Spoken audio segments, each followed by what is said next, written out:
On the Build Show today, the #1 mistake that people make with siding on their house, and we're going to talk through the major siding choices on houses in 2020. Today's Build Show, all about siding. Let's get going.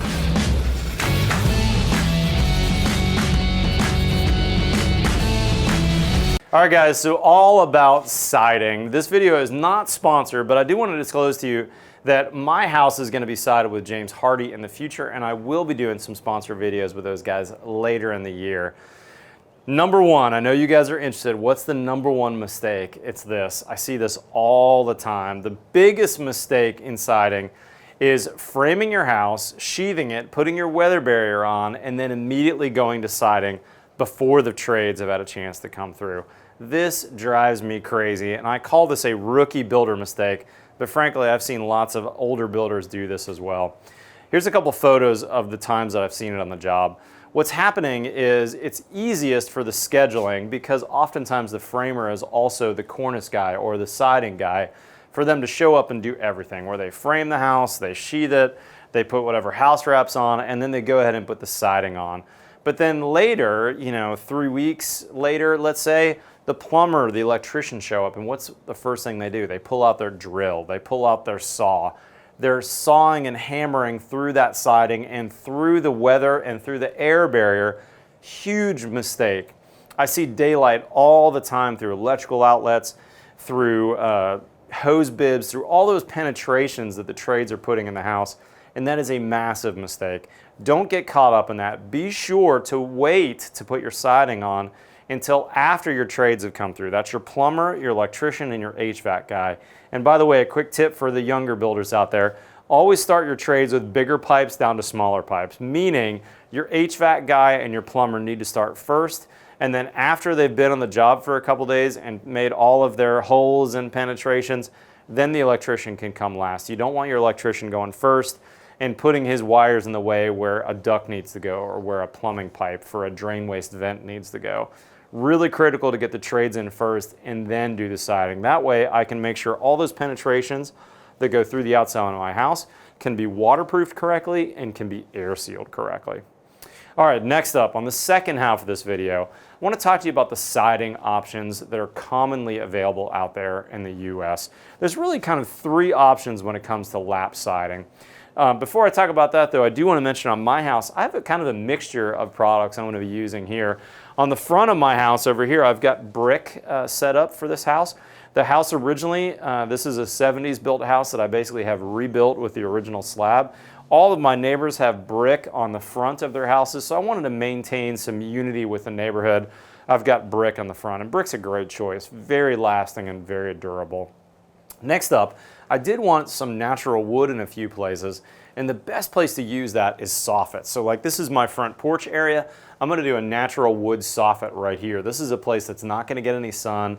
There's no water. There's no UV rays.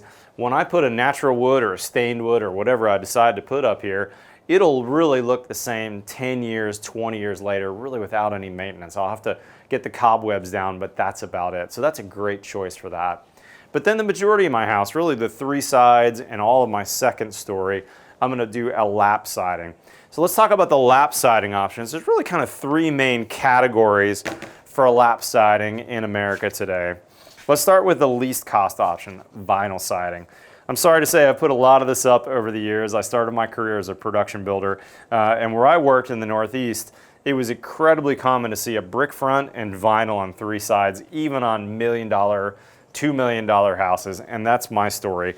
Vinyl is a good choice when it comes to waterproofing. You saw me pull it out of this bucket and the water just sheds right off, and it's certainly not going to have any rot issues. It's not going to mold, but it's not necessarily the most durable choice. I mean, when the siding guy shows up, this is his main tool to install the siding.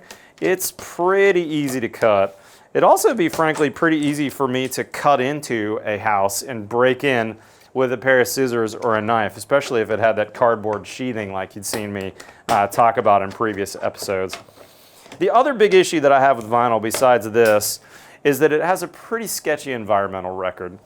This is not the best choice. It is certainly the cheapest choice, but if I were you, I would avoid vinyl, both on new construction and certainly on a remodel situation as well. Okay, next up in the siding world, this is a category that has come on in the last couple years. This is a siding that looks like a wood siding, but if we flip it over, we're going to see what it really is. This is an engineered wood. Fairly lightweight, cuts with kind of standard carpentry tools. Carpenters love to install it because you really don't have to switch tools from framing to siding. Not a whole lot going on there. But there's a couple of things that concern me about this. I used to build houses in the Pacific Northwest for quite a few years, and about 20 some years ago, I remember seeing houses that actually had mushrooms growing on the house. And it had a siding product that was different than this. This is a more enhanced version, shall we say, and there's borate treatment in here. But the biggest issue I have with this is that I don't think long-term it's the best choice. And here's one of the reasons. You saw me pull this out of a bucket of water. I put this water in, or I put this piece of siding in the water about 48 hours ago, basically 2 days ago. And let's check and see what the water has done to it over that period of time. I've got my calipers here. I'm going to reset them so they're at 0. And let's check the thickness on the dry side. So the thickness on the dry side is 0.365 inches. I've got this in inches, so 1/3 of an inch thick. Kind of a weird measurement, but since we're going to be really specific here, let's do the same thing on this side that's been in the water for about 48 hours. I've got it about 0.422, 0.448. It's going to depend a little bit where I go. My point is, this side has swollen. That water has made the wood fibers swell a little bit. Even though there's some really bomber glue on this, that wood fiber has absorbed the water and is swollen. Now when you install this, the manufacturer tells you that you need to gap it where your butt joints come together by at least 3/16 of an inch, and then you need to caulk that joint because of expansion and contraction. You want that wood to be able to move without being butted tight. If it was butted tight, you'd start to see buckling or other problems. So they want you to gap it. My problem with that is now I have to caulk my siding on the outside at my butt joints, which I'd prefer not to use caulking if I don't have to. But also that caulk is going to receive the paint job differently than the face. So when the painter comes to paint this surface is going to accept that paint differently than the caulking. And after just a few short years, you're really going to see those caulk joints, those butt joints stand out, and you're going to have to re-caulk them. It's going to be a maintenance issue. I don't like that about this product in particular. All right, next let's talk about fire. Now obviously vinyl is not going to do well in a fire. It's going to melt. But beyond that, you can actually have issues where the sun shines off and reflects off a window in the house in the corner and can melt a section. And the other thing that I've seen a lot on the internet is images of people that had their barbecue pit a little too close, and it doesn't take much for their Weber gas grill, let's say, to cause some serious disfiguring. And my flame is not even touching it, it's just near it, and you can see what's happening. It's just totally deforming that. So think about what would have happened if my barbecue grill was too close to my vinyl siding. Uh-oh. The good news is it's easy to replace though, because with just a knife I can slice into it. Okay, so on this engineered siding, let's talk about fire and pests. We're not actually going to burn this, but you can imagine what might happen with a wood-based product and wildfire, barbecue fire, fire in your backyard, that sort of thing. It's not going to fare well. The other thing that can happen with wood fiber is squirrels can chew through it, rats can chew through it, termites can eat it. Now this does have a termiticide inside that's been borate treated, but the termites actually have to eat some of this before they're going to die. So you're going to have some damage from them before that actually kills them. So there's some other susceptibilities to this engineered product that I just don't like. And the other thing that I think is hard to show just from a 2-day water dunk is that over the years, one of the biggest killers on houses is sprinklers hitting the house for an hour at 3 a.m. 3 or 4 days a week. And I really think that with that swell issue, you might have some problems in a decade or even less with a product like this. Okay, and the final siding option that I want to talk about is this one right here. This is fiber cement, of which the category leader and the oldest company probably that I've worked with is James Hardie. I've been using this for about 20 years. Let's check this thickness and see what's happened with the James Hardie that's also been in water for 24 hours.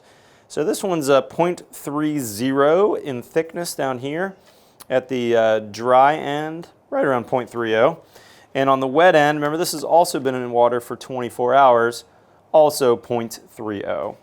Now clearly this has absorbed water. You can see this is wet on the back. I liken this to a sidewalk or a concrete foundation. You know, we're on my concrete porch here, I've dropped water.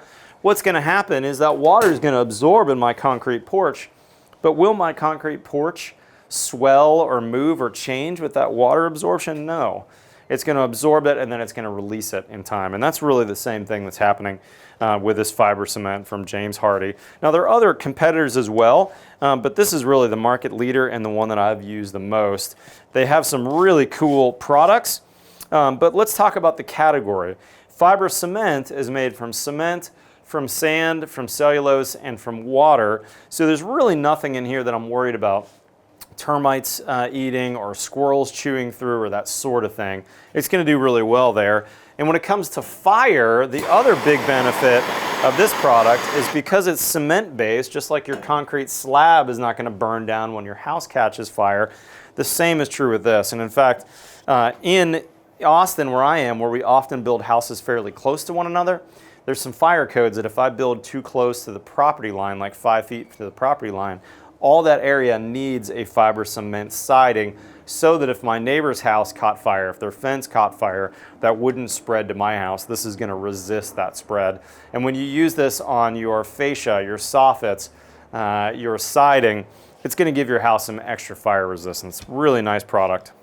Okay, so because this product doesn't swell, one of the big benefits is we don't have to have that big gap at our butt joints. And I can slip a slip sheet behind this, basically a flashing, which is going to divert water out, and I don't have to caulk my butt joints. That's a really nice benefit of a fiber cement and James Hardie siding in particular. The other thing I really like about this is because it's cement based, man, does it hold paint and take paint tenaciously. Now I'm actually going to be using their pre-painted product. They call this Color Plus on my house. This is a baked on finish with a really long warranty. It's going to look amazing even a decade from now.